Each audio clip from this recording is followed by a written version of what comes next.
নমস্কার, মশলা রান্নাঘরে আপনাদের সকলকে স্বাগত জানাই। আজকে রেসিপিতে নিয়ে চলে এসেছি আপনাদের সঙ্গে ফুলুরি। খুব সহজে কিভাবে বানানো যায় সেই পদ্ধতি আজকে আপনাদের সাথে শেয়ার করব। সবার প্রথমে একটা বাটি নিয়ে নেব, তার মধ্যে নেব 400 গ্রাম বেসন।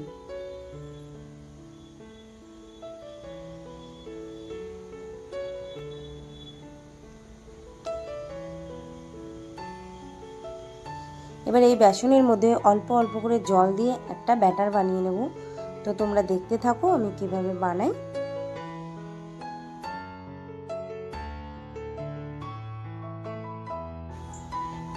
এই তো তোমরা দেখতে পাচ্ছ, তবে এতে গুটলি আছে, তো এগুলো আস্তে আস্তে ভালো করে এইভাবে মিক্স করতে হবে, তবে এই গুটলিগুলো সব মিশে যাবে। আর অবশ্যই এটা হাতে সময় নিয়ে হাতে একটু স্পিডটা বাড়িয়ে তারপরে এটা ফেটিয়ে নিতে হবে। আমি এটা হ্যান্ড মিক্সারের সাহায্যে করে নিয়েছি, তোমরা চাইলে এটা হাতের সাহায্য করতে পারো, কোনো অসুবিধা নেই। তবে এটা 15 থেকে 20 মিনিট বা তারও বেশি ধরে সময় নিয়ে করলে বেশি ভালো হয়। তো তোমরা দেখতেই পাচ্ছ এটা কতটা স্মুথ হয়েছে ব্যাটারটা। ঠিক এইভাবে হাতে স্পিড বাড়িয়ে দিয়ে করতে হবে। তো এবার আমি এটাকে চেক করে দেখব যে এটা পারফেক্ট হয়েছে কিনা। তো তোমরা দেখতেই পাচ্ছ এই যে কোনো রকমের কোনো গুটলি বা দলা পাকিয়ে নেই একটু। এখানে আমি বাটিতে জল নিয়ে নিয়েছি। এবারে তার মধ্যে এই যে ব্যাটারটা বানিয়ে রেখেছি তা থেকে কিছুটা পরিমাণে দিয়ে দেব। এই যে তোমরা দেখতেই পাচ্ছ ব্যাটারটা ভেসে উঠেছে। তো এটা যদি ডুবে যেত তাহলে এটা বুঝে নিতে হতো যে এটা হয়নি, এটা আরও ফেটিয়ে নিতে হবে। তো এখন এটা আমার পারফেক্ট ফেটানো হয়ে গেছে। তো এর মধ্যে এখন আমি দিয়ে দেব কালো জিরে, সাথে দেব এখানে বেকিং পাউডার হাফ চামচ। এখানে বেকিং পাউডারের থেকে বেকিং সোডাটা দিলেই বেশি ভালো হয়, তবে আমার কাছে বেকিং সোডা ছিল না, তাই আমি বেকিং পাউডারটাই দিয়েছি। আর দিয়ে দেবো হাফ চামচ নুন। এবারে সবগুলো একসাথে আবার ভালো করে মিশিয়ে নেব। এখানে তোমরা চাইলে কাঁচা লঙ্কা কুচিও দিতে পারো যারা ঝাল পছন্দ করে, আর একটু ধনেপাতাও দিতে পারো, কোনো অসুবিধা নেই। তো আমি এখানে দিইনি। তো তোমরা দেখতেই পাচ্ছ এই যে সবগুলো উপকরণ এবারে আমি ভালো করে মিক্স করে নিচ্ছি।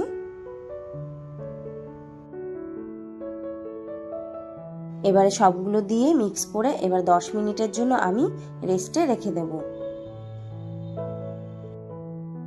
10 মিনিট পর চলে এলাম বন্ধুরা। এই যে তোমরা দেখতেই পাচ্ছ একটা কড়াই বসিয়ে দিয়েছি। কড়াইটা হালকা গরম হয়ে আসার পরে এখানে আমি সর্ষের তেল দিয়ে দিলাম। প্রায় 500-র বেশি সর্ষের তেল দিয়েছি। তবে তোমরা এখানে সর্ষের তেলের বদলে সাদা তেলও ভাজা করতে পারো, কোনো অসুবিধে নেই। তবে সর্ষের তেলে বেশি ভালো হয়, একটা ঘ্রাণ বের হয় আর কালারটাও অনেকটা ডার্ক হয়। তো এই যে তেলটা হালকা যে গরম হয়ে আসবে তখন অল্প অল্প করে ফুলুরিগুলো দিয়ে দিতে হবে। ছোট বড় যেমন সাইজের চাও তেমনই দিতে পারো, কোনো অসুবিধা নেই। এই যে তোমরা দেখতে পাচ্ছ আমি কোনোটা বড় বা কোনোটা ছোট এইভাবে দিচ্ছি। আর দেবার সাথে সাথেই কিছু সেকেন্ডের মধ্যে এটা পাল্টি খেয়ে যায়, মানে উল্টিয়ে যায়। এটা হাত দিয়ে আর পাল্টে দিতে হয় না, এটা অটোমেটিকলি পাল্টে যায়। তো তোমরা দেখতে থাকো, ভিডিওটা তোমাদের অনেক ভালোই লাগবে আশা করি। আর এই ভিডিওটা যদি তোমাদের ভালো লেগে থাকে অবশ্যই একটা শেয়ার করে দিও, সবাইকে দেখার সুযোগ করে দিও। আর আমার বন্ধু হয়ে থেকো, সাবস্ক্রাইব করে লাইক করে আর নিজেদের মন্তব্য কমেন্টের মাধ্যমে অবশ্যই জানাবে সকলে। তা তোমরা দেখতেই পাচ্ছ আমাকে আর এটাকে উল্টিয়ে পাল্টিয়ে দিতে হচ্ছে না, এটা নিজে থেকেই উল্টিয়ে পাল্টিয়ে যাচ্ছে। আর এটা বানানো খুবই সহজ আর অল্প সময়ে হয়ে যায়। এটা একটুখানি বুঝে করতে হবে। যেমন এখন গ্যাসের ফ্লেমটা একটু জোরে আছে, যখন হয়ে আসবে তখন একটু গ্যাসের ফ্লেমটা মানে কমিয়ে দিতে হবে। এই যে এখন এই হালকা হয়ে এসছে, কালার এসছে, তখন আস্তে করে দিতে হবে গ্যাসের ফ্লেমটা, না হলে উপরটা বেশি ডার্ক হয়ে যাবে। তো তোমরা দেখতে পাচ্ছ এই যে এখন আমি একটা হাতলের সাহায্যে আমি একটুখানি নাড়িয়ে দিচ্ছি এপিট ওপিট করে। তো এগুলো এখন আমার হয়ে গেছে, তো এগুলো এখন আমি তুলে নেব। তো তোমরা দেখতেই পাচ্ছ এই যে কতটা সহজভাবে ফুলুরি তৈরি করা যায় ঘরেই। তা এখন সবগুলো ফুলুরি তুলে নেব।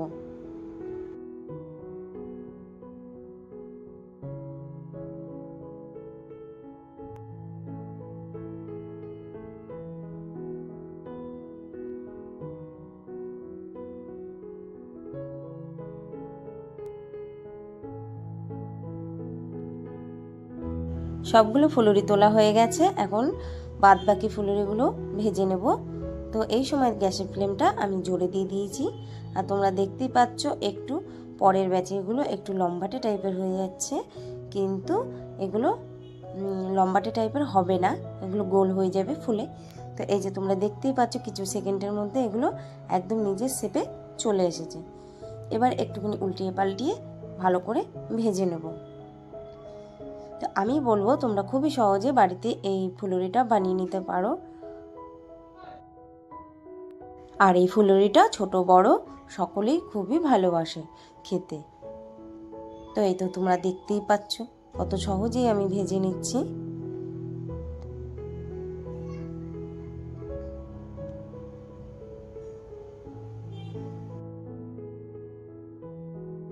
এই তো ফুলুরিগুলো সব ভাজা হয়ে গেছে, এখন সবগুলো তুলে নেব।